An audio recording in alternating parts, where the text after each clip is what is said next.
अवधूत चिंतन श्री गुरुदेव दत्त श्री स्वामी समर्थ आपल्या सगळ्यांचं माझ्या चॅनलमध्ये पुन्हा एकदा स्वागत आहे. तर 14 जानेवारी 2026 बुधवारी यावर्षीची संक्रांत आलेली आहे. खूप दिवसानंतर असा योग आलेला आहे की याच दिवशी षटतिला एकादशीसुद्धा आहे. अतिशय शुभ अशी ही तिथी आहे. एकादशी आणि मकर संक्रांती एकत्र आपण यावर्षी साजरी करणार आहोत. शके 1947 पौष कृष्ण 11 बुधवारी 14 जानेवारी 2026 रोजी दुपारी ठीक 3:06 सूर्य मकर राशीमध्ये प्रवेश करणार आहे. तर बघा, आपण संक्रांतीचा पुण्यकाळ काय आहे ते बघू. तर 14 जानेवारीच्या दिवशी दुपारी ठीक 3:06 सूर्यास्तापर्यंत म्हणजेच संध्याकाळी 6:20 हा पुण्यकाळ जो आहे तो असणार आहे. तर बघा, यावर्षी संक्रांत आणि षटतिला एकादशी एकाच दिवशी आल्यामुळे आता आपण काय करावं, तर हीच माहिती आपण आजच्या व्हिडिओमध्ये पाहणार आहोत. तर अनेकांच्या मनात एकच प्रश्न निर्माण होतो की आपण आता काय करावं, उपवास कोणाचा करायचा, दान कशाचं करायचं, पूजाविधी कशी करायची आहे. षटतिला एकादशी म्हणजे बघा, षट म्हणजे 6 व तिळा म्हणजे तीळ असल्यामुळे आपण 6 प्रकारच्या तिळांचं दान जे आहे ते कशा प्रकारे करू शकतो. तर या सगळ्या प्रश्नांची उत्तरं जी आहेत ती आपण या व्हिडिओतून पाहणार आहोत. तर बघा मंडळी, संक्रांत म्हणजे काय? संक्रांत म्हणजे सूर्यदेव धनु राशीतून मकर राशीत प्रवेश करतो, तोच हा दिवस असतो. या दिवशी स्नान, दान, सूर्यपूजा, जप, तप यासाठी अत्यंत श्रेष्ठ असा दिवस हा मानला जातो. आणि आता एकादशी म्हणजे काय? एकादशी म्हणजे भगवान विष्णू व श्रीहरी विठ्ठल यांना अत्यंत प्रिय असलेली अशी ही तिथी. तर या दिवशी उपवास, नामस्मरण, हरिपाठ, अभंग या गोष्टींना खूप महत्त्व असतं आणि हे केल्यामुळे आपल्याला मोठं पुण्य प्राप्त होतं. या दिवशी श्रीहरी विष्णूंची पूजा आणि स्तोत्रांचं श्रवणसुद्धा करायचं आहे. बघा, सकाळी लवकर उठून स्नान करा. या दिवशी विष्णू सहस्त्रनामाचं पठण किंवा श्रवण करा. घरातील नकारात्मक ऊर्जा त्यामुळे नष्ट होईल. तुमच्या जवळच्या विठ्ठल मंदिरात किंवा विष्णू मंदिरात जाऊन तीळ आणि गुळाचा नैवेद्य अर्पण करा. तिळगुळाचे लाडू किंवा तिळगुळाच्या वड्यासुद्धा तुम्ही अर्पण करू शकता. विठ्ठल हे भगवान श्रीहरी विष्णूंचंच एक रूप आहेत. त्यामुळे संक्रांतीच्या दिवशी हा नैवेद्य दाखवल्याने जीवनात गोडवा आणि समृद्धी येते. आता मंडळी, संक्रांत व एकादशी हे एकाच दिवशी आल्यावर त्याचे नियम काय आहेत? तर जेव्हा दोन महान तिथी एकत्र येतात तेव्हा शास्त्रानुसार एकादशीलाच प्राधान्य दिलं जातं. आणि मुख्य म्हणजे उपवास हा एकादशीचाच असावा आणि तो एकादशीचाच करावा. संक्रांतीचे दान व पुण्यकर्म एकादशीच्या नियमात आपल्याला बसवायचे आहेत. आता हा उपवास कसा करायचा आहे? तर तुम्ही निर्जळा उपवास करू शकत असाल तर तो उत्तमच, म्हणजे सर्वोत्तम आहे. पण शक्य होत नसेल तर तुम्ही फलाहार, फक्त फलाहार जो आहे तो आपल्याला करायचा आहे. तांदूळ, गहू, ज्वारी, बाजरी टाळावीत. साबुदाणा, फळे, दूध, ताक हे मात्र चालतं. दिवसभर रामकृष्णाचं नामजप, आपल्याला नामस्मरण जे आहे ते करावा. पांडुरंग, विठ्ठलाचा जप करावा, हरिपाठ म्हणावं. आता पूजाविधी कशी करायची आहे ते बघूया. आपण सकाळी सूर्योदयापूर्वी आपल्याला स्नान जे आहे ते करायचं आहे आणि सूर्यदेवांना अर्घ्य द्यायचा आहे. देवाची पूजा करून आपल्याला देवघरात दिवा लावायचा आहे. नंतर श्री विठ्ठलांची आणि श्री विष्णूंची पूजा करायची आहे. तुळशीपत्र आपल्याला अर्पण करायचं आहे. पंचामृताने आपल्याला अभिषेक अर्पण करायचा आहे आणि संध्याकाळी दीपदान आणि हरिनाम जप जे आहे ते अभंग कीर्तन म्हणायचे आहेत.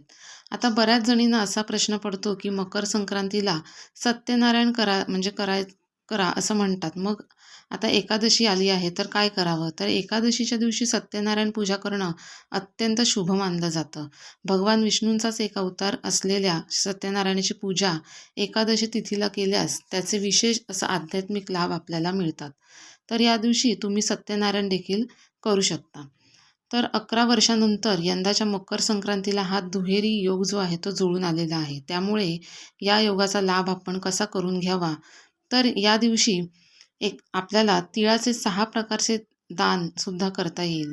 ते पुढे आपण जाणून घेऊयात. पण त्या अगोदर आता 14 तारखेला तुम्हाला काय करायचं आहे? तर मकर संक्रांतीची पूजा कशी करायची, म्हणजे जशी नेहमीसारखी आपण करतो तशीच करायची आहे. तसेच या दिवशी तुम्ही हळद कुंकू करायचं आहे तर तुम्ही करू शकता. मकर संक्रांतीच्या दिवशी विवाहित महिला जी सुगड पूजा करतात ती नेहमीप्रमाणेच करायची आहे. आणि जे एकादशीचा उपवास करतात त्यांनी नेहमीसारखाच उपवास जो आहे एकादशीचा तो करायचा आहे. एकादशीला तिळगुळ खाता येतो. त्यामुळे एकादशीच्या दिवशी तुम्ही तिळगुळाचा नैवेद्य जो देवाला दाखवणार आहात, तो प्रसाद म्हणून भक्षण करू शकता, म्हणजे खाऊ शकता. त्यात कुठलीही अडचण नाही. पण जो पुण्ययोग जुळून आलेला आहे, त्या पुण्ययोगामध्ये काही विशेष साधना किंवा विशेष दान केलं तर तुमची अडलेली कामं जी आहेत ती पूर्ण होतील. 7 पिढ्यांचे दोष जे आहेत, ते हे उपाय जे आहेत ते दूर करतील. आता दान काय करायचं? तर संक्रांत व एकादशी एकाच दिवशी आल्यामुळे आपल्याला दानाचं पुण्य जे आहे ते दुप्पट मिळतं. दानासाठी उत्तम वस्तू आपल्याला द्यायच्या आहेत. त्यात तीळ द्यायचे आहेत, गूळ द्यायचा आहे, उबदार कपडे आपण द्यायचे आहेत, ब्लँकेट द्यायचे आहेत, चादरी, चांगले कपडे द्यायचे आहेत. फाटके कपडे जे आहेत ते द्यायचे नाही आहेत. चांगले कपडे आपल्याला द्यायचे आहेत. तांदूळ द्यायचे आहेत, अन्नदान करायचं आहे, गोदान करायचं आहे. जशी तुमची क्षमता असेल, इच्छा असेल त्याप्रमाणे आपल्याला दान करायचं आहे. आणि दान करताना मनात एकच भावना ठेवायची आहे, की हे देवा माझ्या घरात सुख, समृद्धी, आरोग्य आणि भक्ती नांदू देत. आणि सगळ्यात महत्त्वाची गोष्ट म्हणजे या दिवशी केलेला उपवास 1000 एकादशी केल्याचे पुण्य आपल्याला देतो. म्हणजेच मकर संक्रांतीच्या दिवशी जर एकादशी आली आणि तो उपवास आपण केला तर आपल्याला 1000 एकादशी केल्याचं पुण्य जे आहे ते यामुळे मिळतं. मग या दिवशी काय करू नये तर मांस खाऊ नये, मद्यसेवन करू नये, भांडणं, नकारात्मक गोष्टी ज्या आहेत बोलू नयेत, खोटं बोलणं, देवाची निंदा करणं, इतरांची निंदा करणं या गोष्टी प्रकर्षाने आपल्याला टाळायच्या आहेत. आणि विठ्ठलाचे नामस्मरण केल्यावरती जीवनातील अडथळे जे आहेत ते दूर होतात. तसेच या दिवशी तुळशीची पानं जी आहेत ती तोडू नये. तसेच या दिवशी भात देखील खाऊ नये, हे सर्वांना माहीतच आहे. तसेच तुळशीला देखील या दिवशी पाणी अर्पण करू नये. 2026मध्ये संक्रांत, एकादशी एकत्र येणे हा फारच दुर्मिळ योगायोग आहे. आणि हा दिवस म्हणजे हा दिवस जो आहे तो आपल्याला अजिबात वाया घालवायचा नाही आहे. नामस्मरण, उपवास, दान व भक्तीने आपले जीवन पवित्र करायचे आहे. आता ज्यांना उपवास करणं अजिबात शक्य नाही होत नसेल, जमतच नसेल, तर आपण संक्रांतीच्या दिवशी जेवणात नेमकं काय काय बनवायचं आहे ते बघूया. आता सगळ्यांनाच म्हणजे उपवास करणं शक्य होणार नाही, तर मग आपल्याला संक्रांतीच्या दिवशी कोणते पदार्थ आपण खाऊ शकतो ते आपण बघूया. कोणते पदार्थ शुभ मानले जातात आणि या पदार्थांमागचे धार्मिक व सांस्कृतिक महत्त्व जे आहे, काय आहे ते आपण बघूया. पण संक्रांत म्हणजे नुसता सण नाही, तर ऋतुबदलाचा, दानधर्माचा आणि गोडवा वाढवणारा हा दिवस आहे. बघा, षटतिला एकादशीच्या दिवशीसुद्धा तिळाचं फार मोठं महत्त्व आहे. नावातच तिळाचं महत्त्व आहे. षट म्हणजे 6 आणि तिळा म्हणजे तीळ. म्हणूनच तिळाचे 6 प्रकारे आपल्याला वापर करायचा आहे. म्हणजे नक्की काय करायचं तर तिळाचं स्नान, तिळाचं उठणं, तिळाचं होम, तिळाचं तर्पण, तिळाचं दान, भक्षण तिळाचं, असे 6 प्रकारे आपल्याला तिळाचा वापर केल्याने पुण्यफल प्राप्त होतं. आता पहिलं जे दान आहे तिळाचं ते म्हणजे बघा तिळाचं लेपन.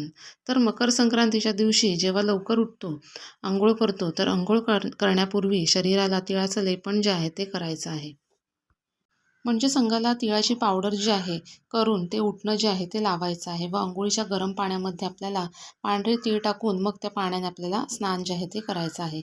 यानंतरचं दुसरं जे तिळाचं दान आहे ते म्हणजे बघा तीळ तीळ तर्पण करायचं आहे. तांब्याच्या भांड्यामध्ये आपल्याला पाणी भरायचं आहे आणि त्यामध्ये आपल्याला पांढरे तीळ, हळदी कुंकू, फूल, अक्षता, थोडासा गूळ अशा प्रकारे संपूर्ण मिश्रित पाण्याने आपल्याला सूर्यदेवांना अर्घ्य द्यायचं असतं.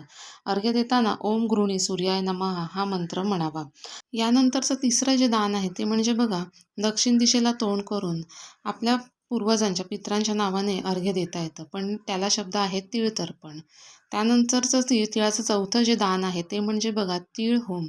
तर या दिवशी आपण आपल्या देवघरातल्या देवी देवतांची पूजा करतो, तर त्यांनासुद्धा स्नान आपण तिळाच्या पाण्याने घालू शकतो.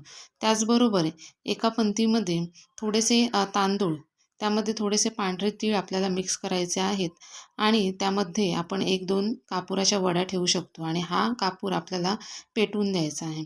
तर आपण अशा पद्धतीने तिळाचा होम जो आहे तो करू शकतो. यानंतरचं जे पुढचं दान आहे तिळाचं ते म्हणजे बघा तीळ भक्षण. तीळ घातलेले विविध प्रकारचे अन्नपदार्थ जे आहेत ते खाऊ शकतो आपण. या पुढचं जे तिळाचं दान आहे ते म्हणजे बघा तिळदान. तिळदान म्हणजे बघा आपण एकमेकांना तिळगुळ देतो. त्यावेळेस काय म्हणतो की तिळगुळ घ्या, गोड गोड बोला. तर मोठ्यांनी लहानांना तीळ द्यायचे असतात. तिळगुळ असलेले पदार्थ म्हणजे तिळापासून जे काही पदार्थ तुम्ही बनवाल ते लहानांना द्यायचे. लहानांनी आशीर्वाद घेऊन तिळाचे जे पदार्थ आहेत ते भक्षण करायचे असतात.